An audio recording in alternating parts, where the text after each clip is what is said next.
माझे नाव सुनीता आहे. आता माझे वय 28 नव्हे 38 वर्षे झाले आहे.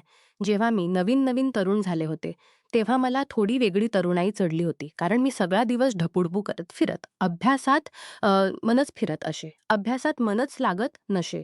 मी नेहमीच मुलांकडे जास्त बघत राहायचे. 10वीत असताना एका मुलाशी मैत्री झाली. त्या मुलाचे नाव शाळेत उघडपणे विचारत राहायचे. एकदा तो मला म्हणाला, "आज शाळेत जाऊ नका. शाळेची सुट्टी करून माझ्या शेतात येऊया. आज बाबा घरी नाहीत. मोटारसायकलवरून फिरू आणि नजारे बघू." मला मुलांना भेटण्याची खूप ओढ होती. मी लगेच हो म्हटले आणि त्याच्यासोबत शेतातल्या कोठ्याकडे निघाले. अचानक तिथूनच माझे बाबा येत होते. त्यांनी मला मुलासोबत पाहिले आणि तिथूनच पकडून घरी नेले आणि शाळा बंद करून घरात बसवता. घराने मला खूप मारले आणि शाळा बंद करून घरात बसवले. आई नेहमी रागावत असे, "तुला कुठेच मन लागत नाही." या गोष्टींवर आई खूप चिडायची. माझी मावशी मात्र माझा खूप चेहरा करायची. ती आईला माझ्या विरुद्ध काही बोलू देत नसे. आई म्हणे, "ही घाणेरडी कामे करत फिरते. जर तुझा भाऊ दिसला नसता तर हिनं आपली इज्जत मातीत मिळवली असती." मावशी म्हणाली, "नवीन तरुण झाली आहे. मुलांकडून चुका होतात. असे सारखा दिवसभर रागावत बसून काय होईल?" मावशी मला आपल्या सासरीच्या गावात घेऊन गेली. ती म्हणाली, "तिथे मी याला सगळे काम शिकवीन."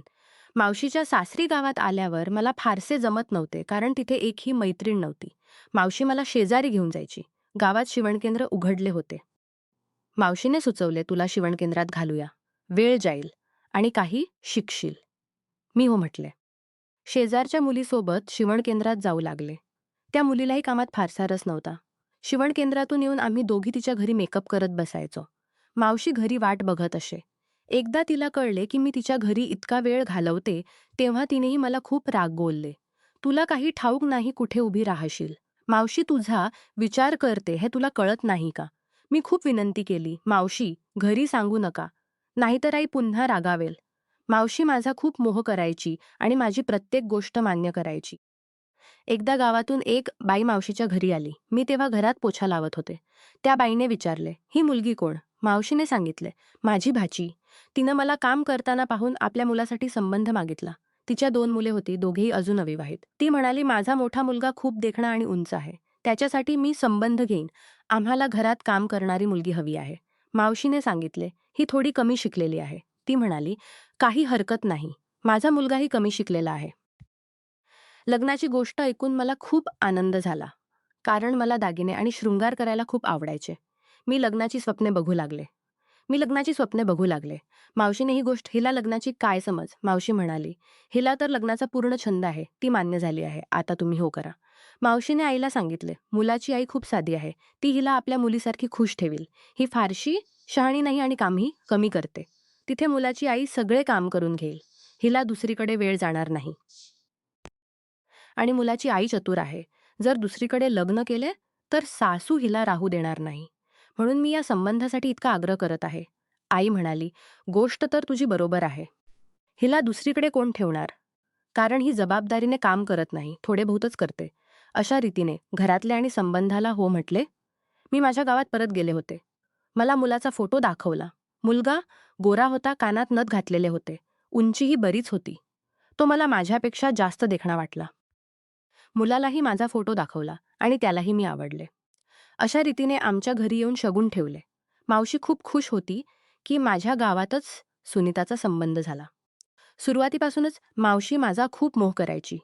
ज्या मुलाशी संबंध पक्का झाला त्याचे नाव रमेश होते. तो माझा फोन नंबर मागत होता, पण घरातल्यांनी नंबर दिला नाही. ते म्हणायचे, "मुलाला फोनवर काय काय सांगेल कोण जाणे. यावर विश्वास ठेवता येईल अशी ही नाही. थोड्या दिवसांनी आमचे लग्न करून." जेव्हा मी पहिल्या दिवशी सासरी पोहोचले तेव्हा घर ठीकच होते. जुने घर होते. ज्या रात्री सुहागरात होती त्या रात्री माझा नवरा रमेश उशिरा खोलीत आला. तो म्हणाला, "मी बराच उशीर झालो. बाहेर थकले असाल, काम करत होतो." इतके बोलून तो झोपला. मी उठून कपडे बदलले. पण मला झोप येईना. कारण मला खूप ओढ होती की आज नवऱ्यासोबत सगळे काही होईल. मैत्रिणींसोबतच्या गोष्टी बोलताना माझेही मन करायचे की लवकर नवरा जवळ असावा. सकाळी रमेशने मला उठवले आणि सांगितले, "आई म्हणते, उठून अंघोळ कर." मी आंघोळ करून चांगला मेकअप केला आणि तयार होऊन बसले. माझा देवर प्रदीप आपल्या खोलीत बसला होता आणि वारंवार माझ्याकडे बघून हसत होता. त्याची उंची थोडी कमी होती, पण तोही गोरा आणि देखणा होता. तो मला भाभी भाभी म्हणून विनोद करायचा आणि बघून हसायचा. तो म्हणायचा, माझ्या माझ्या भावाच्या लग्नाचा खूप छंद आहे. ती मला काही काम करू देत नसे. सासऱ्यांचे सासवे निधन झाले होते. मी त्या घरात खूप खुश होते. पण माझा नवरा माझ्याजवळ येत नसे. तो दररोज रात्री एखादा निमित्त काढायचा. नवऱ्यांना लग्नानंतर खूप ओढ असते. पण रमेश माझ्याशी जास्त बोलतही नसे आणि रात्री शांतपणे येऊन झोपायचा. माझ्या प्रत्येक गोष्टीची काळजी मात्र घ्यायचा. मी जे मागायचे ते आणून देत असे. तो मला खुश करू शकत नव्हता. मी त्याच्यासोबत अजिबात खुश नव्हते. एकदा मी अगदी त्याच्या जवळ जाऊन पडले. मला वाटले आता तो काहीतरी करेल. पण काही फरक पडला नाही. तो तसाच पडून राहिला. मला खूप राग येत होता, कारण माझ्या मनात खूप भावना होत्या. जणू त्याच्या मनात काहीच भावना नव्हत्या आणि लग्नाचा छंदही नव्हता. तो फक्त दिवसभर काम करत राहायचा. माझा देवर प्रदीप मात्र पूर्ण लक्ष देत असे. एकदा मी कोठ्यावर कपडे सुकवत होते. प्रदीप अंगणात आंघोळ करत बसला होता. मी पाहिले तेव्हा तो आणखी देखणा वाटू लागला. मी किती वेळ उभी राहून त्याला बघत राहिले. माझ्या मनात त्याच्याबद्दल भावना उठू लागल्या. त्याने पाहिले की मी बघत आहे. तेव्हा तो हसू लागला. तो उठून स्वतःला पुसून घेऊ लागला आणि म्हणाला, "माझे कपडे आणून दे." मीही त्याच्या म्हणण्यावरून खोलीत अलमारीतून कपडे काढू लागले. तेव्हा तो मागून येऊन माझ्याजवळ उभा राहिला. माझ्या मनात भावना उसळू लागल्या. कसे झाले ते कळलेच नाही. मी त्याच्या हातात गेले. त्याने मला हातात घेतले. त्या दिवशी रमेश आणि सासू दोघेही शहरात औषध आणायला गेले होते. प्रदीपने खोलीची कुंडी लावली आणि दिवा बंद केला. त्याने मला जवळ घेतले. माझ्या आत आणखी आग पेटली होती. मी त्याला घट्ट मिठी मारली. आम्ही दोघेही एकमेकांच्या जवळ आलो. मला खूप समाधान मिळाले. जे रमेशमध्ये नव्हते ते प्रदीपमध्ये होते. रमेश माझ्याजवळ येतच नसे. म्हणून आता प्रदीप मला चांगला वाटू लागला. मी प्रदीपाला सांगितले की रमेश माझ्यासोबत काहीच करत नाही. लग्न होऊन किती काळ झाला, तरी आजपर्यंत एकदाही जवळ आला नाही. म्हणून तो मला आवडत नाही आणि त्याच्यासोबत नाते जुळत नाही. प्रदीप म्हणाला, "तुमचा देवर तुमच्यासाठी नेहमी तयार आहे. जेव्हा मनात येईल तेव्हा माझ्याकडे या. मी तुम्हाला पूर्ण समाधान देईन." हे ऐकून मला खूप आनंद झाला. मी म्हणाले, "घरात कोणालाही ही गोष्ट सांगू नकोस." तो म्हणाला, "मी वेडा आहे का जे सांगेन? तू माझ्यासोबत खुश राहा. मी तुझ्यासोबत खुश राहीन." बस इतकेच. अशा रीतीने आमचे नाते चालू राहिले. एकदा रात्री प्रदीप माझ्याजवळ येत होता, पण रमेश माझ्या बाजूलाच होता. मी हळूहळू खोलीतून बाहेर पडले आणि पाहिले की रमेश झोपला आहे. मी हळूच प्रदीपच्या खोलीत गेले. प्रदीप झोपला होता. दार उघडताच तो माझ्याकडे बघू लागला. मी जवळ गेले तेव्हा तो खुश झाला. मी सांगितले, "रमेश झोपला आहे." मी त्याच्याकडून पळून आले. तो म्हणाला, "त्याच्याकडे काहीच नाही तर तो काय बोलणार? तुला इतके घाबरण्याची गरज नाही." मी म्हणाले, "हळू बोल. आई ऐकू नये." प्रदीपने मला आपल्या रजईत घेतले. त्या रात्री त्याने खरोखरच मला पूर्ण समाधान दिले. मला कळेना तो काय करत होता. 2 तास तो माझ्याजवळ राहिला. मी त्याच्या मिहिंतीमुळे त्याला दूर सारले आणि म्हणाले, "उद्या पुन्हा येईन." मी इतकी मग्न झाले की मध्यरात्रीपर्यंत त्याच्या खोलीत राहिले. जेव्हा शुद्धी आली तेव्हा वेळ खूप झाला होता. मी घाईघाईने उठून रमेशच्या खोलीत गेले. रमेश उठून फोन बघत होता. मी खूप घाबरले. मला वाटले त्याला सगळे कळले. मी म्हणाले, "मी खाली पाणी प्यायला गेले होते. आमची खोली वर आहे." तो म्हणाला, "ठीक आहे." मला आश्चर्य वाटले. जणू त्याला काही फरक पडत नव्हता. तो माझी गोष्ट जास्त ऐकत नसे. त्याला काही मतलब नव्हता. इतक्या वेळ मी खाली गेले होते. कधी उठला ते कळले नाही. पण त्याने माझ्यामागे येऊन पाहिले नाही. आता मला फक्त प्रदीपसोबतच आनंद मिळायचा. आम्ही दोघेही पाहत असू की आई आणि रमेश कुठे जातात. म्हणजे आम्ही वेळ घालवू. मी घराचे काम कमीच करत असे. सासू सांगितली तर थोडे बहुत करायचे. कधी-कधी प्रदीपसोबत शहरातही जायचे. रमेशला शहरात जायला सांगितले, तर तो म्हणे, "तू प्रदीपसोबत जा." एकदा दुपारीचा वेळ होता. रमेश शहरात गेला होता आणि सासू कुणाच्या घरी गेली होती. मी संधी साधून प्रदीपच्या खोलीत गेले.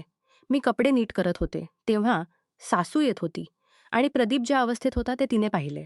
प्रदीपने घोंगडी ओढून झोपल्याचे दाखवले. सासूने माझा हात पकडून दुसऱ्या खोलीत नेले आणि म्हणाली, "हे सगळे काय आहे?" मी प्रथम गप्प राहिले. नंतर सगळे सांगितले. मी म्हणाले, "तुमचा मुलगा पुरुषच नव्हता, तर तुम्ही त्याला लग्न का केले? आजपर्यंत तुमचा मुलगा मला खुश करू शकला नाही. मला माझी खुशी हवी आहे. मोठ्यासोबत नाही, तर छोट्यासोबत ठीक आहे. पण मी बाहेर काही चुकीचे केले नाही. तुमच्या घरातच केले. कारण तुमचा मोठा मुलगा मला कधी खुश करत नाही आणि माझ्यासोबत कुठे जात नाही. तो रात्री माझ्यापासून दूर होऊन पडतो. जर या घरात मला खुशी मिळाली असेल, तर मी काही चुकीचे केले नाही. तुमचा मोठा मुलगा कुठल्या कामाचा नाही." सासू माझ्याकडे बघत राहिली आणि शांत झाली. ती म्हणाली, "मला या गोष्टीची अजिबात कल्पना नव्हती." मी म्हणाले, "पण प्रदीपला सगळे माहीत होते." त्या दिवसापासून सासूने मला प्रदीपकडे जाण्यापासून कधी रोखले नाही. कारण मी तिला धमकी दिली होती, "जर तू कोणालाही ही गोष्ट सांगितलीस, तर मी माझ्यासोबत फसवणूक केली. लग्नाला योग्यच नव्हता. आता घरात उघडपणे हे चालू होते. मी सासूसमोरच प्रदीपसोबत खोलीत जायचे. एकदा मी रमेशसोबत याबद्दल बोलले. तुमच्यात पुरुषासारखी भावनाच नाही. तो म्हणाला, तुझी गरज पूर्ण होत आहे ना? मग फारसा मतलब नाही. त्याला माझ्या आणि प्रदीपच्या नात्याबद्दल आधीच माहीत होते. तो म्हणाला, मला सगळे माहीत आहे. मी काही बोललो नाही. कारण माझ्यातली कमतरता मी कोणाला बाहेर दाखवायचीची नाही. तू लोकांसमोर माझी बायको म्हणून राहा. रात्री तू त्याच्यासोबत घालव. आता मला खूप मजा वाटू लागली. कारण घरात सर्वांना ही गोष्ट कळली होती. एकदा सासू आजारी पडली. ती म्हणाली, आज तू रोटी कर. मला उठवत नाही. मला रोटी करणे खूप अवघड वाटायचे. मी सासूची मेहनत करू लागले. आई, तुम्हीच करून घ्या. तेव्हा रमेश म्हणाला, तू आज जाऊन आराम कर. मी रोटी करतो. त्याने खूप चांगली रोटी केली. मी त्याच्याकडे बघून आश्चर्यचकित झाले. त्या दिवसापासून मी आणि प्रदीप सगळे उघडपणे करू लागलो. रात्री रमेश सासूजवळ झोपायचा आणि मी प्रदीपसोबत वर चबुतऱ्यावर झोपायचो. एकदा शेजारच्या बाईने आम्हाला दोघांना वर चबुतऱ्यावर पाहिले. त्यांचे घर अगदी समोर होते आणि तेही कोठ्यावर राहायचे. तिने सासूला विचारले, तुमची सून आणि छोटा मुलगा चबुतऱ्यावर का झोपतात? सासूने तिला सगळी गोष्ट सांगितली. ती म्हणाली, मग तुम्ही आधी छोट्या मुलाचेच लग्न करायला हवे होते. मोठ्याला का लग्न केले? आता असे करा की हिला छोट्या मुलाच्या नावाने बसवा. जर दुसऱ्याने पाहिले तर तुमची बदनामी होईल. सासूने मला, रमेशला आणि प्रदीपला तिघांना बसवून ही गोष्ट केली. रमेश म्हणाला, मला मान्य आहे. प्रदीप तर आधीच खुश होता. सासूने माझ्या पैकीयांनाही बोलावले. ते आले तेव्हा मला खूप भीती वाटत होती. पण सासूने त्यांच्यासमोर फक्त एकच गोष्ट सांगितली. माझा मोठा मुलगा पुरुष नव्हता, म्हणून मी सूनला आपल्या घरात ठेवू इच्छिते. मी तिला छोट्या मुलासोबत बसवणार आहे. घरातल्यांना काय बोलायचे ते मान्य झाले आणि मला प्रदीपसोबत बसवले. आता मला आणखी मजा वाटू लागली. मी विचार करत होते की प्रदीपसोबत आता आयुष्यभर राहीन. पण प्रदीप आणि रमेशच्या स्वभावात खूप फरक होता. रमेश मवाळ होता आणि प्रदीप तितकाच तापट. प्रदीप मला छोट्या छोट्या गोष्टींवर रागावत असे आणि काही काम चुकीचे झाले तर मारायचेही. रमेश त्याला समजावत असे स्त्रियांवर हात उचलता कामा नये. अशा रीतीने माझ्या आणि प्रदीपमध्ये भांडणे होत राहायची. त्याच दिवसात मी गर्भवती झाले. माझे पहिले मुलगा झाला. घरात आनंदाची लाट पसरली. मुलगा अगदी प्रदीपसारखा होता. ज्या दिवशी मुलगा झाला त्या दिवशी रमेश पळत पळत काम करत फिरत होता, कारण त्यालाही खूप आनंद होता. मी मांजरीवर पडून रमेशकडे बघत राहिले. प्रदीपला मी काही काम सांगितले तर तो लगेच उत्तर देई. चुरीला सांग, ती करेल. माझ्याकडून हे काम होत नाही. तो आरामात पडून राहायचा. मुलगा 1.5 महिन्याचा झाला आणि मी कामधंदा करू लागले. मी सुरुवातीपासूनच काम कमी करत असे. हळू वेळेवर रोटी पाणी न दिले तर प्रदीप मला मारायला लागत असे. रमेश येऊन मला सोडवायचा. त्यावेळी मला त्याच्याबद्दल खूप कणव वाटायची. मी त्याला निरुपयोगी समजून सोडले होते. आजही तो माझी किती काळजी घेतो, तर प्रदीप माझा नवरा असूनही माझी काळजी घेत नाही. आता मला पश्चात्ताप होत होता. मी आपल्या गरजा पूर्ण करण्यासाठी प्रदीपसोबत संबंध ठेवले आणि नंतर त्याच्यासोबत लग्नही केले. मी विचार करत राहायचे की रमेशसोबत राहून त्याचा वैद्यकीय उपचार करून घेतला असता तर तोही पुरुष बनला असता आणि मला मुली होऊ शकले असते. पण मी याबद्दल अजिबात विचार केला नाही. रमेश आणि प्रदीपमध्ये खूप फरक होता. प्रदीपमध्ये खूप फरक होता. रमेशला जी आजारपण होती ती उपचाराने बरी होऊ शकली असती. पण प्रदीपला आजारपण म्हणजे त्याच्या मेंदूत ताठरपणा भरलेला होता. त्याला कोणत्याही औषधाने बरे करता येणार नव्हते. आपण कधीही घाईघाईने असा निर्णय घेऊ नये, जो आपले आयुष्य नरक बनवतो. प्रदीपने माझ्या शरीराची भूक तर भागवली, पण आयुष्यात जगण्यासाठी जे हवे असते त्याबद्दल त्याला काहीच माहीत नव्हते. त्याने कधी विचारले नाही की तू खुश आहेस का? तुला कशाची गरज आहे का? आता मला आपल्या आयुष्यात खूप पश्चात्ताप होत आहे. मी वेळेवर त्याची किंमत ओळखली नाही. म्हणूनच आज मी प्रदीपच्या हातून मार खात आहे. जर मी त्यावेळी आपल्या नवरीची किंमत ओळखली असती आणि त्याचा उपचार करून घेतला असता, तर मला हे दिवस बघावे लागले नसते. नमस्कार मित्रांनो, तुम्हाला ही कथा आवडली असेल तर चॅनेलला सबस्क्राईब करायला विसरू नका आणि यापेक्षाही अधिक रंजक व्हिडिओ पाहण्यासाठी माझ्या चॅनेलवर नुकताच अपलोड केलेला नवीन व्हिडिओ नक्की पहा. तो तुम्हाला खूप आवडेल अशी मला आशा आहे.